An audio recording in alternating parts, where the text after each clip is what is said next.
હાલો મિત્રો, આજે આપણે 11જી વિજ્ઞાન પ્રકરણ નંબર 6 એમાં કેટલાક તફાવત જોઈશું. આપણે આગળ પ્રશ્નોની ચર્ચા દરમિયાન આ તફાવતના મુદ્દા આપણે શીખી જ ગયા છીએ. સૌથી પહેલો તફાવત છે સ્થૂળ કોણક પેશી અને દ્રઢોત્તક પેશી.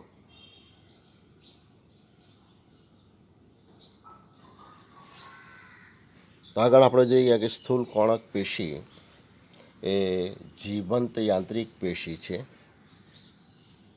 જ્યારે દ્રઢોત્તક પેશી એ નિર્જીવ યાંત્રિક પેશી છે.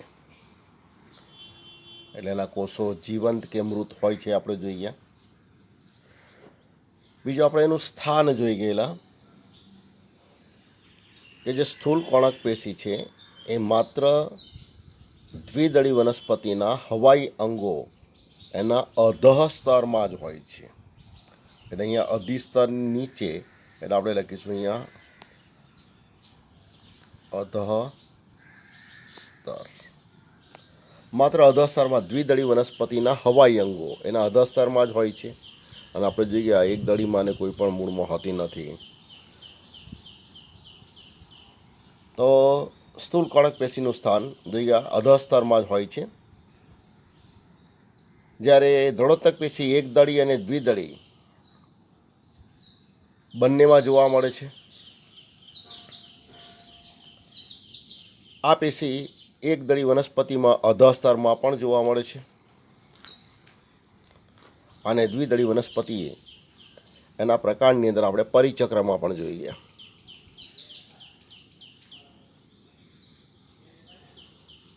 દ્વિદળીના પ્રકારમાં પરિચક્ર અંતઃસ્તરની નીચે દ્રઢોત્તક અને મૃદુત્તક સમૂહો એકાંતરે ગોઠવાઈને પરિચક્રની રચના કરે છે. એના દ્વિદળી પ્રકારમાં પરિચક્ર બહુ સ્તરીય હતું અને બે પેશીનું બનેલું હતું. એટલે દ્રઢોત્તક પેશીનું સ્થાન એક દળી વનસ્પતિ હોય તો અધઃ સ્તરમાં, અને દ્વિદળી વનસ્પતિ હોય તેના પ્રકારના પરિચક્રમાં આ પેશી જોવા મળે છે. આકાર બાબતમાં આપણે લઈએ તો સ્થૂળ કોણક પેશી એના કોષો અંડાકાર અથવા લંબગોળ જેવા આકારના કે બહુ કોણીય હોય છે, જ્યારે દ્રઢોત્તક પેશીના કોષો બહુ કોણીય હોય છે, જે આયામછેદમાં લાંબા તંતુ જેવા દેખાય છે. એટલે ગોળ કે લંબગોળ આકારના છે સ્થૂળ કોણક પેશીના કોષો. દ્રઢોત્તક પેશીના કોષો બહુ કોણીય આકારના છે. ત્યારબાદ એની દિવાલમાં આપણે સ્થૂલન જોઈ ગયેલા. તો સ્થૂળ કોણક પેશી એમાં સેલ્યુલોઝ અને પેક્ટિન દ્રવ્યનું સ્થૂલન થયેલું હોય છે. એટલે જે સ્થૂલન છે સેલ્યુલોઝ અથવા પેક્ટિનનું સ્થૂલન થયેલું છે, જ્યારે દ્રઢોત્તક પેશી એની દિવાલમાં લિગ્નિન દ્રવ્યનું સ્થૂલન થયેલું હોય છે. એટલે સ્થૂલનમાં તફાવત છે, અને તફાવત છૂટો પાડવો હોય તો આ સ્થૂલન ક્યાં થયેલું છે. તો આપણે જોઈએ કે સ્થૂળ કોણક પેશીની અંદર માત્ર ખૂણાની દિવાલમાં સ્થૂલન થયેલું છે, જ્યારે દ્રઢોત્તક પેશીમાં સમગ્ર દિવાલ એમાં સ્થૂલન થયેલું હોય છે. એટલે સમગ્ર દિવાલ જાડી બને છે, જ્યારે સ્થૂળ કોણક પેશીમાં ખૂણાના ભાગની કોષ દિવાલ જાડી, જ્યારે બાકીની કોષ દિવાલ પાતળી હોય છે. અને કાર્યની બાબતમાં લઈએ આપણે તો આજે સ્થૂળ કોણક પેશી છે એ શાખી અંગોને નમ્યતા બક્ષે છે અને સ્થિતિસ્થાપકતા બક્ષવાનું કાર્ય કરે છે, જ્યારે દ્રઢોત્તક પેશી વનસ્પતિના અંગોને યાંત્રિક મજબૂતાઈ આપવાનું કાર્ય કરે છે. તો આ રીતે પહેલો તફાવત સ્થૂળ કોણક પેશી એ જીવંત યાંત્રિક પેશી છે, અને દ્રઢોત્તક પેશી એ નિર્જીવ યાંત્રિક પેશી છે. અહીંયા આપણે જોઈ ગયેલા. સ્થાનમાં તફાવત જોઈ ગયેલા આપણે. ત્યારબાદ આકારમાં તફાવત જોઈ ગયા આપણે. સ્થૂલનમાં તફાવત છે અને સ્થૂલન કયા ભાગમાં થયેલું છે એમાં તફાવત છે. એ ઉપરાંત એના કાર્યમાં તફાવત છે. આ રીતે આપણે 6 જેટલા તફાવત આ પેશીના જોઈ ગયા. જીવંત યાંત્રિક પેશી અને નિર્જીવ યાંત્રિક પેશી તરીકે આ તફાવત પૂછાય છે. આવો જ બીજો તફાવત લઈએ, ચાલની કોષ અને ચાલની નલિકા. એ જ રીતે જલવાહકમાં આવશે જલવાહી નિકી અને જલવાહિની નલિકા. તો પહેલો તફાવત લઈએ ચાલની કોષ અને ચાલની નલિકા. તો આપણે અનવાહક પેશીની રચના આપણે જોઈ ગયેલા. એમાં નીચલી કક્ષાની વનસ્પતિઓ જેવી કે ત્રિઅંગી અને અનાવૃત બીજધારી વનસ્પતિઓ, એમાં ચાલની કોષો આવેલા હોય છે જે એક કોષીય ઘટક છે. જ્યારે ઉચ્ચ કક્ષાની આવૃત બીજધારી વનસ્પતિમાં એકની એક ઉપર એક ગોઠવાયેલા ચાલની કોષોમાંથી બહુકોષી ઘટક ચાલની નલિકા બને છે. એક કરતાં વધારે કોષો ભેગા મળીને ચાલની નલિકાનું સર્જન કરે છે. બીજો મહત્વનો તફાવત છે કે ચાલની કોષો જે કોષો સ્વરૂપમાં છે કોષ કેન્દ્ર ધરાવે છે.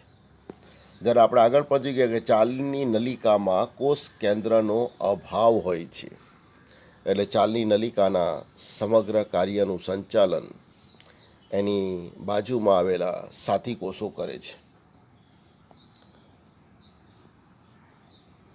ત્યારબાદ આપણે જોઈએ ચાલની કોષોમાં ચોક્કસ સ્થાને છિદ્રો હોતા નથી, એની સમગ્ર દિવાલ એમાં છિદ્રો હોય છે, એટલે આખો કોષ ચાળણી જેવો દેખાય છે. જ્યારે ચાલની કોષો એકની ઉપર એક ગોઠવાયેલા હોય, એમાંથી જ્યારે ચાલની નલિકાઓનું સર્જન થાય છે ત્યારે બે ચાલની કોષોની વચ્ચે આવેલી અનુપ્રસ્થ અંદરની દિવાલ, જેને અંત્ય દિવાલ કહીશું, એમાં ગરતો એટલે કે છિદ્રોનું પ્રમાણ પુષ્કળ વધી જાય છે અને એ વિસ્તાર બે કોષોની વચ્ચે ચારણી જેવો પડદો મૂકેલો તેવો લાગે, જેને આપણે ચાલની પટ્ટિકા તરીકે ઓળખી ગયા. તો અંત્ય દિવાલ ચારણી જેવી છિદ્રાળુ બને છે. એના પછીનો તફાવત જોઈએ વહન ક્ષમતાનો.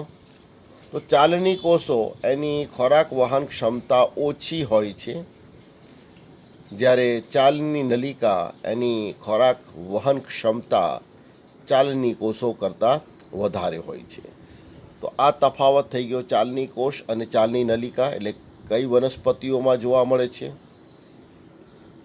એક કોષી છે કે બહુકોષી, કોષ કેન્દ્ર ધરાવે કે નહીં, ચોક્કસ સ્થાને વધુ છિદ્રો અથવા ગર્તો જોવા મળે છે કે નહીં, અને એની વહન ક્ષમતા કેવી છે. તો આ થઈ ગયું ચાલની કોષ અને ચાલની નલિકા. એ જ રીતે જલવાહક પેશીમાં આપણે જો જલવાહી નિકી અથવા આપણે એને જલવાહી કોષો તરીકે ઓળખી ગયા, અને જલવાહિની. તો આગળના તફાવતની જેમ જલવાહી નિકી એટલે ત્રિઅંગી અને અનાવૃત બીજધારી વનસ્પતિમાં જોવા મળતો એક કોષી ઘટક છે, જ્યારે આવૃત બીજધારી વનસ્પતિમાં એકની ઉપર એક ગોઠવાયેલા કોષોમાંથી ચાલની નલિકા જલવાહિનીનું નિર્માણ થાય છે, એટલે તે બહુકોષી ઘટક તરીકે ઓળખાય છે. જલવાહિનીકી તોમાં એકની ઉપર એક ગોઠવાયેલા કોષો હોય છે, અનુપ્રસ્થ દિવાલ એમાં છિદ્રો જોવા મળે, જેના દ્વારા કોષરસ તંતુઓ દ્વારા કોષો એકબીજાના સંપર્કમાં રહે છે, એટલે એની અનુપ્રસ્થ દિવાલ છિદ્ર સ્વરૂપે હોય છે. જ્યારે જલવાહી કોષોમાંથી જ્યારે જલવાહિનીનું નિર્માણ થાય છે, તો પાસેના કોષોની વચ્ચે જે અનુપ્રસ્થ અંતઃ દિવાલ છે એનું ક્રમશઃ વિઘટન પામે છે. એટલે ચાલની કોષોની વચ્ચે આવેલી અનુપ્રસ્થ અંતઃ દિવાલ એનું વિઘટન થઈ જાય છે. આમાં જલવાહિની કેમાં વિઘટન થયેલું હોતું નથી. ત્યારબાદ જોઈએ તો આ જે જલવાહિની કે એના છેડા સાંકડા હોય છે અને એ લાંબા અને નળાકાર કોષો છે. જ્યારે એમાંથી જલવાહિની બને છે તો જલવાહિની લાંબી અને એક નલિકાકાર રચના સ્વરૂપે બને છે. અને એ જ રીતે વહન ક્ષમતા બાબતમાં લઈએ તો જલવાહી કોષો અથવા જલવાહી નિકી એની વહન ક્ષમતા ઓછી હોય છે, જ્યારે જલવાહિની એની વહન ક્ષમતા વધારે હોય છે. તો આ જ રીતે અનવાહક પેશીના ઘટકોની જેમ જ જલવાહક પેશીના ઘટકોનો તફાવત પણ લઈ શકાય છે. અહીંયા આગળ તફાવત આપણે જોઈએ મૃદુતક પેશી અને દળોત્તક પેશી. તો આગળ સ્થૂલ કોણક પેશી અને દળોત્તક પેશીનો તફાવત આપણે જોઈ ગયા એ રીતે જ આવશે.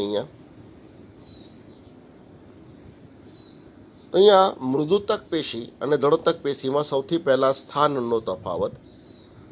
તો મૃદુતક પેશી વનસ્પતિના દરેકે દરેક અંગમાં કે સાર્વત્રિક એટલે દરેકે દરેક અંગમાં જેવા કે મૂળ, પ્રકાંડ, પર્ણ, ફળ વગેરેમાં અને પાછી એમાં જુદા જુદા સ્થાને જોવા મળે છે.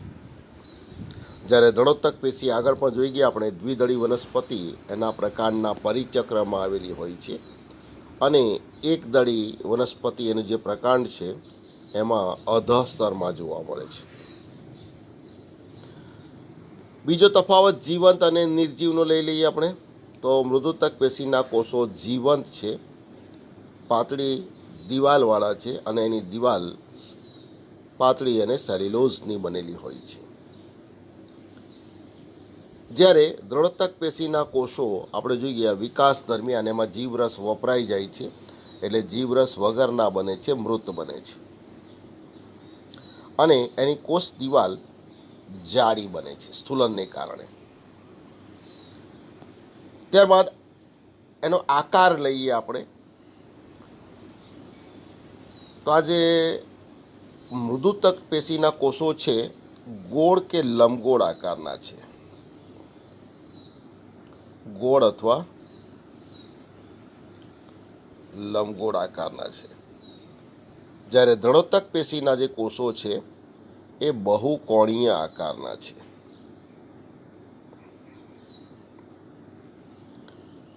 આકાર બાબતમાં પણ તફાવત છે.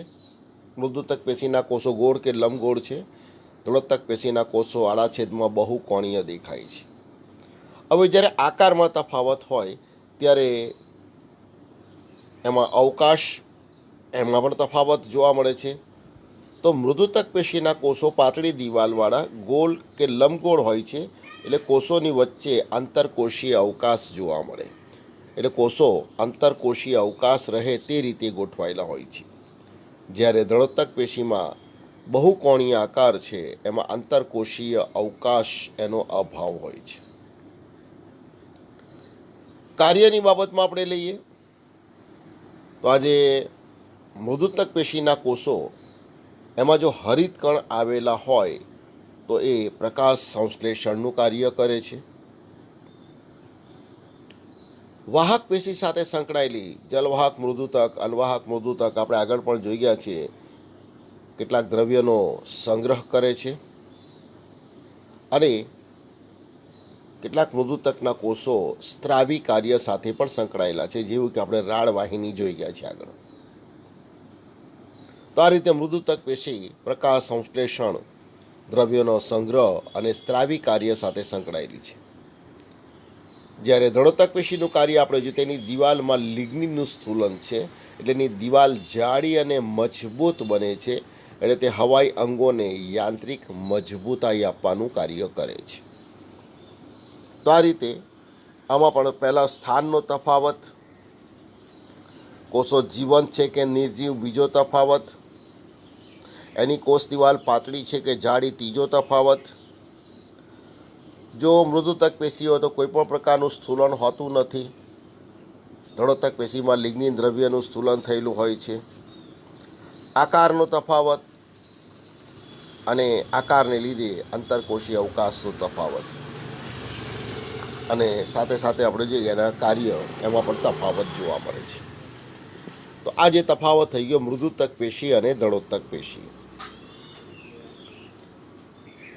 હવે આપણે જોઈએ આગળ વાહી એધાની ક્રિયાશીલતાને કારણે જે કાષ્ઠની રચના થાય છે એમાં મધ્ય કાષ્ઠ અને રસ કાષ્ઠનો તફાવત આપણે લઈએ. અહીં આપણે જોઈએ કે ગરડા પ્રકાંડમાં જ્યાં પૂરતા પ્રમાણમાં દ્વિતીયક વૃદ્ધિ થતી હોય, ગરડા પ્રકાંડમાં જ્યાં પૂરતા પ્રમાણમાં દ્વિતીયક વૃદ્ધિ થતી હોય ત્યાં જે કાષ્ઠ બને છે સખત બને છે અને સખત કાષ્ઠ અથવા મધ્ય કાષ્ઠ તરીકે ઓળખવામાં આવે છે. જ્યારે દ્વિતીય કાષ્ઠ એનો બહારનો પ્રદેશ જે તરુણ જલવાહક કોષો ધરાવતો હોય એને રસ કાષ્ઠ તરીકે ઓળખવામાં આવે છે. બીજો તફાવત આપણે જોઈ ગયા કે આ જે મધ્ય કાષ્ઠના કોષો કેટલાક દ્રવ્યોનો સંગ્રહ કરે છે, જેવા કે ટેનિન, રેઝિન અને અન્ય પદાર્થો એમાં સંગ્રહાયેલા હોય છે. જ્યારે રસ્ટકાષ્ઠ એ વહનના કાર્ય સાથે સંકળાયેલા છે. તેના કોષો જીવંત છે, વાહિનીઓ અને તંતુઓ યુક્ત હોય છે. બંનેના રંગમાં પણ તફાવત છે. જે મધ્ય કાષ્ઠ છે ટકાઉ અને કાળાશ પડતો રંગ ધરાવે છે, જ્યારે રસ્ટ કાષ્ઠ એની સરખામણીમાં નરમ છે અને એ પીળાશ પડતો રંગ ધરાવે છે. બંનેના કાર્યમાં પણ તફાવત છે. આ જે મધ્ય કાષ્ઠ છે કેટલાક દ્રવ્યોનો સંગ્રહ કરે છે, એના કોષો મજબૂત બને છે કે જે વનસ્પતિના અંગોને યાંત્રિક મજબૂતાઈ આપવાનું કાર્ય કરે છે. જ્યારે રસકાષ્ઠ એ વનસ્પતિની દેહધાર્મિક ક્રિયાઓ જેવી કે પાણી, પોષક દ્રવ્યનું વહન, ખોરાકનો સંગ્રહ વગેરેનું કાર્ય કરે છે. અહીં આપણે જોઈ ગયા કે મધ્ય કાષ્ઠ છે એના કોષો કેટલાક દ્રવ્યોનો જે સંગ્રહ કરે છે એને કારણે એના કોષો વહન ક્ષમતા ગુમાવે છે, જ્યારે રસ્ટકાષ્ઠના કોષો વહન ક્ષમતા ગુમાવતા નથી. તો આ જે તફાવત થઈ ગયો મધ્ય કાષ્ઠ અને રસ્ટકાષ્ઠ. હવે આપણે મહત્ત્વનો એક તફાવત બીજો જોઈએ અને એ છે બંને મૂળની અંતઃરચનાનો તુલનાત્મક અહેવાલ, જે આપણે આગળ પણ જોઈ ગયા છીએ. તો આપણે આની અંદર જે તુલનાત્મક અહેવાલના જે મુદ્દા જોઈ ગયા છીએ એમાં પેશીતંત્ર આયોજન મુજબ જોઈ ગયા છીએ. તો અહીં આપણે જોઈએ તો એકદળી વનસ્પતિ હોય તેના અધિસ્તરની નીચે જાડી દિવાલવાળા મૃદુતકીય કોષોનું બનેલું બહિસ્તર આવેલું હોય છે, જ્યારે દ્વિદળી વનસ્પતિમાં બહિસ્તરનો અભાવ હોય છે. તો પહેલો તફાવત બહિસ્તરનો થઈ ગયો. બીજો તફાવત જે આમાં આપેલો નથી અને એ આપણે લેવાનો છે અધઃસ્તરનો તફાવત. એકદળી મૂળમાં બહિસ્તરની નીચે દ્રઢોત્તક પેશીનું બનેલું અધઃસ્તર આવેલું હોય છે, જ્યારે દ્વિદળી મૂળની અંદર અધઃસ્તરનો અભાવ હોય છે. એટલે અહીંયા આપણે વધારાનો તફાવત તરીકે 8મો લઈ શકીએ કે અધઃસ્તર અભાવ.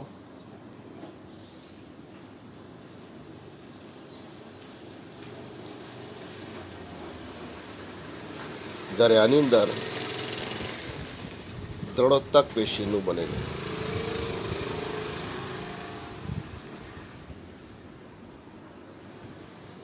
અધઃસ્તર હોય છે.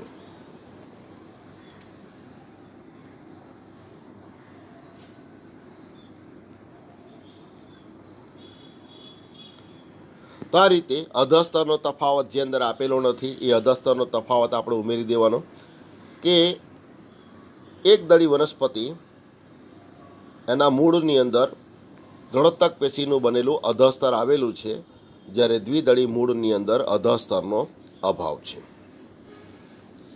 બીજો પણ એક તફાવત આપણે એના પછી જોઈ ગયા કે જે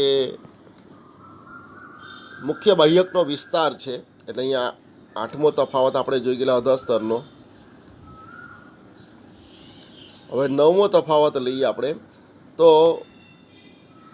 મુખ્ય બાહ્યક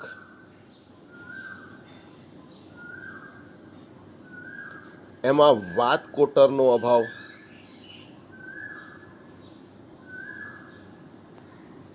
જ્યારે આમાં વાત કોટર જોવા મળે છે.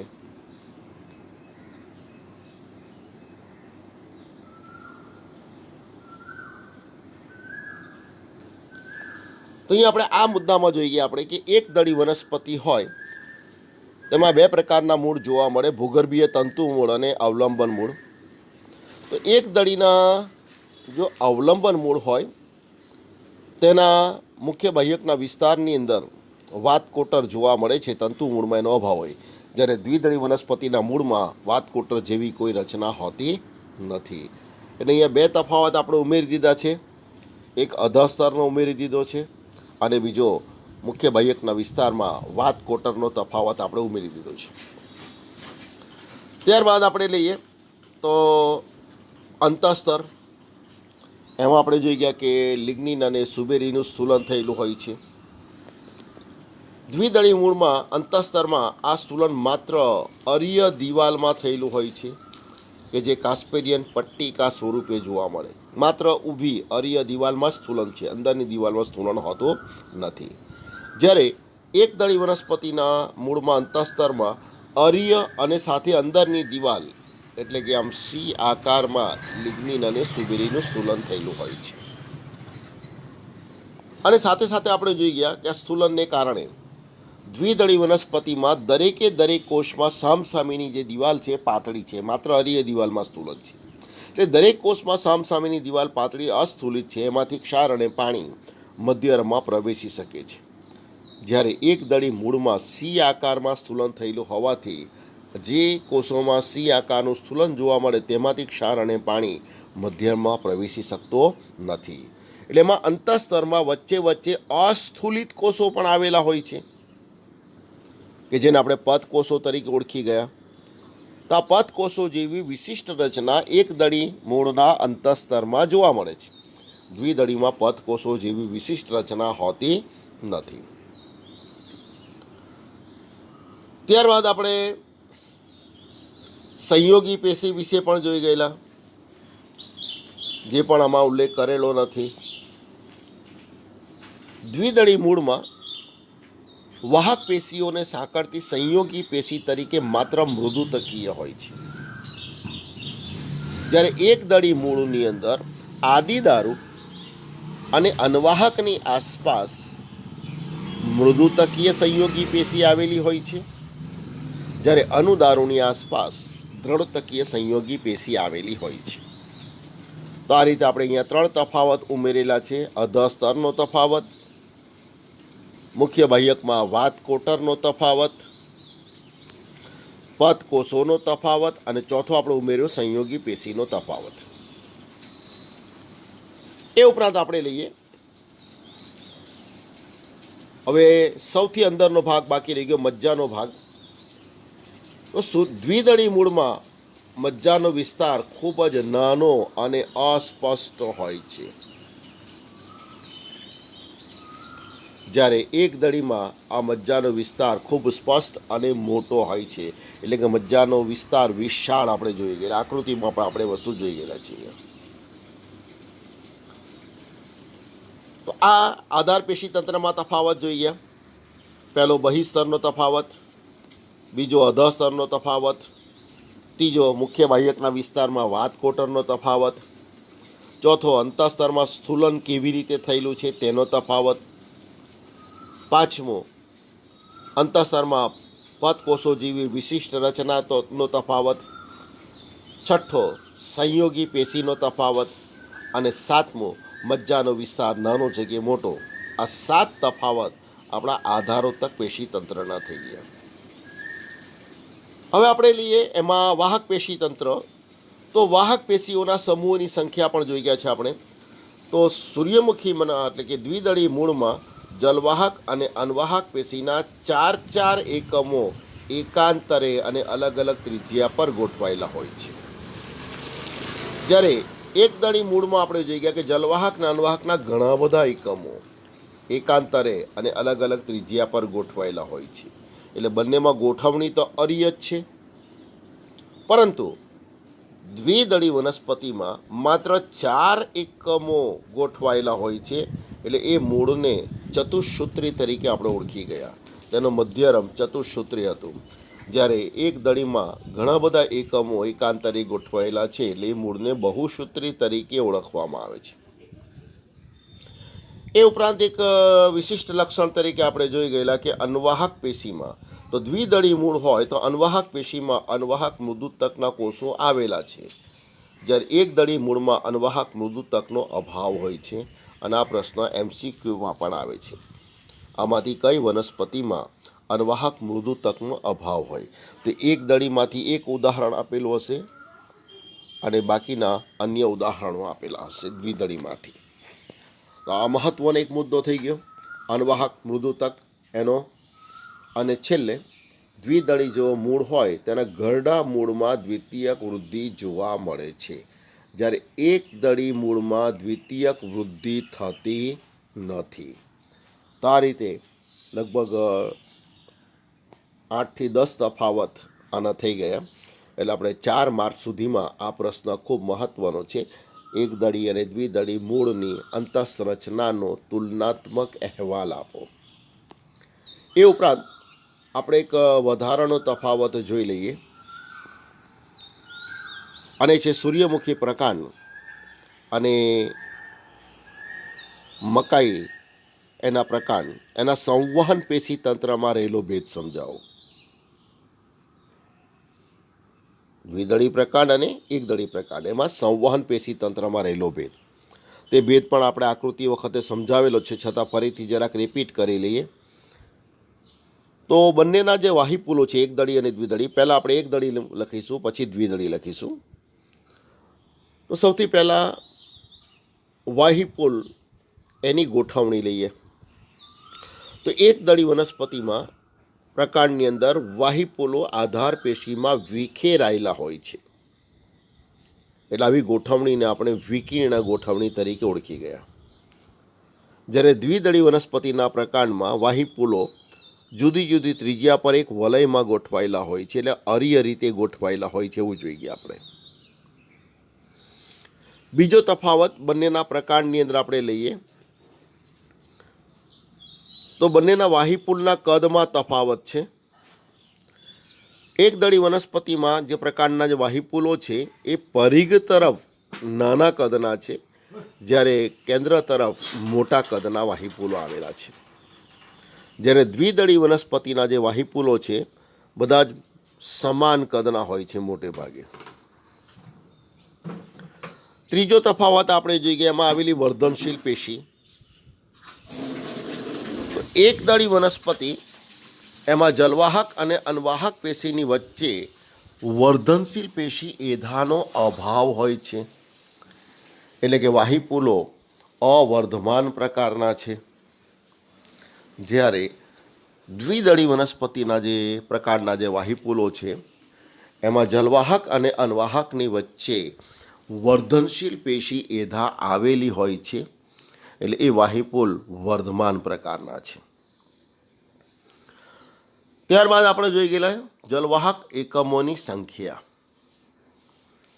તો એકદળી વનસ્પતિમાં જલવાહકના એકમો અંગ્રેજી વી આકારમાં ગોઠવાયેલા હોય છે, કે જેમાં વીના છૂટા ભાગો તરફ 2 અનુદારો અને જોડાયેલા ભાગ તરફ 1 અથવા 2 આદિદારો ગોઠવાયેલા હોય છે.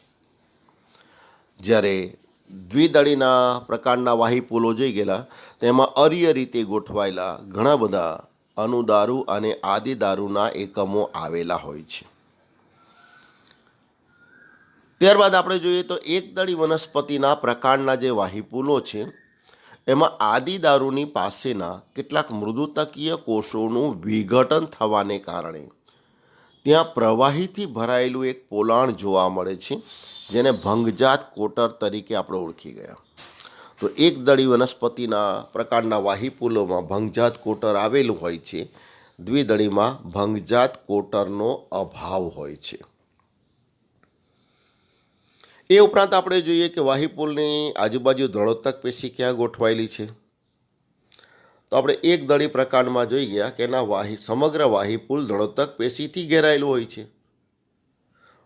વાહિપુલ એક જ પેશીથી ઘેરાયેલું હોય તો એને આપણે પુલકંચુક તરીકે ઓળખી ગયા, અને એને ઘેરતી પેશી દ્રઢોત્તક છે એટલે દ્રઢોત્તકીય પુલકંચુક બનાવે છે. જ્યારે દ્વિદળીના પ્રકારના વાહિપુલમાં આપણે જોઈ ગયા માત્ર વાહિપુલની બહારની એક જ બાજુએ દ્રઢોત્તક પેશી ગોઠવાયેલી હોય છે. જે બંડલ ટોપી તરીકે ઓળખાય છે. તો આ રીતે આ તફાવત થઈ ગયા એક દળી પ્રકારના વાહિપુલ અને દ્વિદળી પ્રકારના વાહિપુલ. અને છેલ્લે આવો જ એક તફાવત બીજો આપણે લઈ લઈએ. સૂર્યમુખી અને મકાઈ બંનેના પર્ણના અધિસ્તરીય પેશીતંત્રમાં રહેલો ભેદ. તો સૂર્યમુખી એટલે એક દ્વિદળી પર્ણ છે, મકાઈ એક દળી પર્ણ છે. તો એક દળી અને દ્વિદળી પર્ણ બંનેના માત્ર અધિસ્તરીય પેશીતંત્રમાં રહેલો ભેદ સમજાવો. 2 માર્કમાં પૂછાય. તો આપણે પહેલો તફાવત લઈએ કે મકાઈની અંદર ઉપરી અધિસ્તરના કોષો કરતાં મોટા 3 થી 5 કોષોના સમૂહ જોવા મળે છે, જેને આપણે યાંત્રિક કોષો અથવા ભેજગ્રાહી કોષો અથવા આર્દ્રતાગ્રાહી કોષો તરીકે ઓળખી ગયા. સૂર્યમુખીના પર્ણના અધિસ્તરમાં આવા યાંત્રિક કોષો જેવી કોઈ રચના હોતી નથી. બીજું આપણે જોઈએ એક દળી વનસ્પતિમાં યાંત્રિક કોષોની બાજુમાં એક કોષી વક્ર રોમ આવેલા છે, બીજી જગ્યાએ રોમ જોવા મળતા નથી. જ્યારે સૂર્યમુખીના પર્ણના બંને અધિસ્તર પર બહુકોષી પર્ણરોમ આવેલા હોય છે. ત્રીજો તફાવત લઈએ આપણે, તેમાં રંધ્રની સંખ્યા. તો એક દળી વનસ્પતિના પર્ણના બંને અધિસ્તરમાં રંધ્રની સંખ્યા સમાન હોય છે, જ્યારે દ્વિદળી વનસ્પતિના પર્ણના અધિસ્તરીય પેશીતંત્રમાં આપણે જોઈ ગયા કે ઉપરી અધિસ્તર કરતાં અધઃ અધિસ્તરમાં રંધ્રની સંખ્યા વધારે હોય છે. ત્યારબાદ આપણે જોઈએ રંધ્રની રચનામાં તફાવત. એક દળી વનસ્પતિમાં રંધ્રની ફરતે આવેલા રક્ષક કોષો ડમ્બેલ્સ આકારના હોય છે, જ્યારે દ્વિદળી વનસ્પતિમાં આ રક્ષક કોષો વૃક્કાકાર હોય છે. બીજું આપણે જોઈ ગયા કે એક દળી વનસ્પતિમાં રક્ષક કોષોની બાજુમાં એટલે ડમ્બેલ્સ આકારના રક્ષક કોષોની બાજુમાં ત્રિકોણ આકારના સહાયક કોષો જેવી રચના જોવા મળે છે, જ્યારે દ્વિદળીમાં આવા સહાયક કોષો અસ્પષ્ટ હોય છે. અને છેલ્લો તફાવત જોઈએ આપણે, તો આ પર્ણને સપાટી પરથી જોઈએ આપણે, તેના અધિસ્તરીય કોષો કેવા દેખાય. તો એક દળી વનસ્પતિમાં રંધ્રને ઘેરતા અધિસ્તરીય કોષો લંબચોરસ આકારના અને તરંગિત દિવાલવાળા હોય છે, જ્યારે દ્વિદળી વનસ્પતિમાં સપાટી પરથી જોતા રંધ્રને ઘેરતા અધિસ્તરીય કોષો અનિયમિત આકારના જોવા મળે છે. તો આ રીતે બંને પર્ણ એના અધિસ્તરીય પેશીતંત્રમાં રહેલો ભેદ 2 માર્કમાં પૂછાય છે. તો આજે આ પ્રકરણમાં મોટે ભાગે જે જોવા મળતા તફાવતો આપણે જોઈ ગયા છે. Thank you all.